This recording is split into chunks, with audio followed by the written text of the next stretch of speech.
Hey guys, it is I, Jason, here to bring you another video for the DM discussion series. As you can see from the title, today's topic will be on evolutions, more specifically what qualities I think make certain ones good and others not so much. I'll also be trying a new recording style over the previous slideshows I used for DM discussions past, so if you have strong feelings about it, please let me know by clicking the I in the top right hand corner of the video to vote in the poll. Back on topic, I am a big fan of the evolution mechanic. I think it adds a layer of depth and fun to the game, so without further ado, let's get into it. I'll start by talking about qualities I think make for good evolutions. Category 1, evolutions that are easy to accommodate while having a decent effect. Some examples include Crazed Valkyrie, Crystallancer, and Barkwhip. Now, what exactly constitutes as decent, well, air quotes decent, is always up for debate, but these generally don't have to be game-breaking. They just have to not have any major drawbacks and bring about some sort of advantage, whether through set effect or at least an excellent power-mana ratio. As you'll notice, one thing these creatures have in common is they evolve off cards that you're probably already playing or are at least easy to summon. On top of that, they themselves are probably not too difficult to summon either. The reason they're good is because they add to an already established formula, and deck building isn't that hard because you don't need to make too many cuts that compromise other aspects of your deck, for example, shield triggers, consistency cards, what have you. As in the case of Barkwhip, he's Beast Folk. As we all know, Bronze Arm Tribe is a Beast Folk, and a lot of other base Beast Folks tend to only cost 2 mana, so it's quite easy to summon him. The Crystallancer, we all know how good Liquid people are. We've got Aqua Hulkus, Aqua Surfer, who go into almost everything, and Aqua Guard's an easy splash. And in the case of Crazed Valkyrie, if you watched the other video, I think Initiates are pretty good. Now, I'm going to move on to category 2. These are evolutions that have a somewhat game-breaking effect. Some examples include Alcadias, Uber Dragon Bajula, and Warlord Elzonius. These guys are generally not easy to summon, even though now that I think about it, Warlord isn't too bad. But once you do, they can often win games on their own, since they become very centralizing once summoned.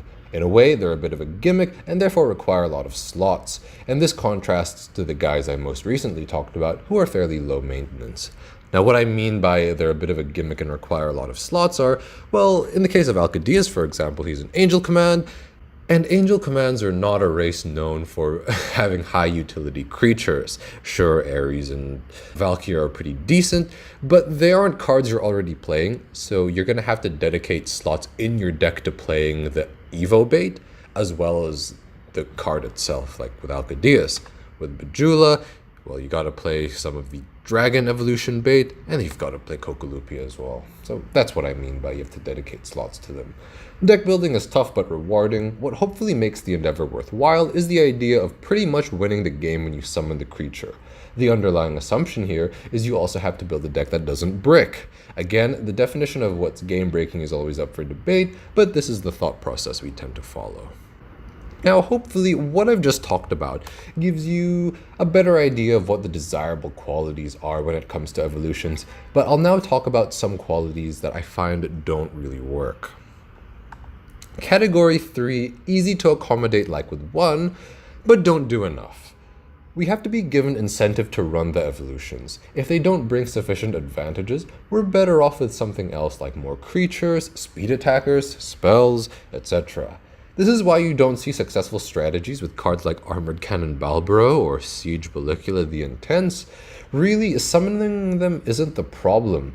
It's just a little pointless in most situations. If we take a closer look at their effects, Armored Cannon Balbro gives himself a power boost only while he's attacking. He's 3k, that's kind of weak. I mean, I've talked about mini-bosses in some of my other videos, and this guy just folds to pretty much any mini-boss. He doesn't even give himself Double Breaker when he hits a certain power level, and he only gets the power while attacking, so in my opinion that's not so good. With Siege Bellicula, power mana ratio, 3 mana 5k is not terrible, but given the effect, it's not the best.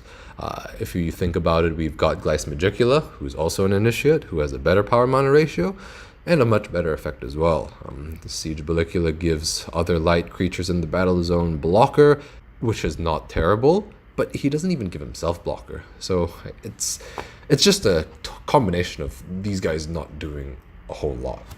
Now, category 4, the next one. These guys are hard to summon and have a good effect, like with 2, but the effect isn't game-breaking enough. So sometimes the effect will be strong, but not strong enough relative to how hard the creature is to summon. These decks tend to be slow, clunky, and crumble under their own weight. Examples of this would be Balam, I know, Cue the Dislikes, and Double Geyser. Their effects are pretty good, but they just don't have what it takes to consistently close out games the moment they hit the field.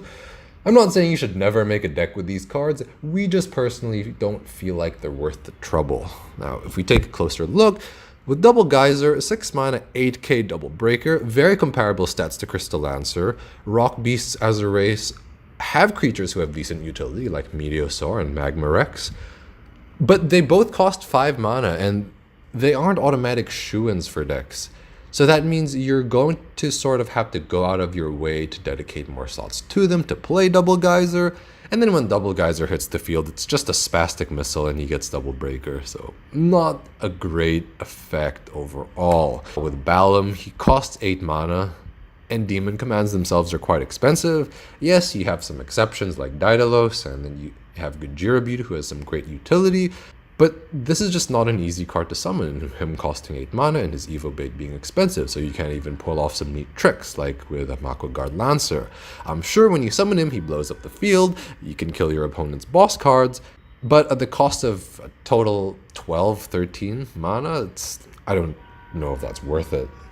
So that wraps up my discussion on evolutions, what I think makes certain ones work, and why others don't. As per usual, I want to thank you for taking the time to watch these videos. It's always a shock to me that people do, to be honest. So anyway, I'll see you guys in the next video.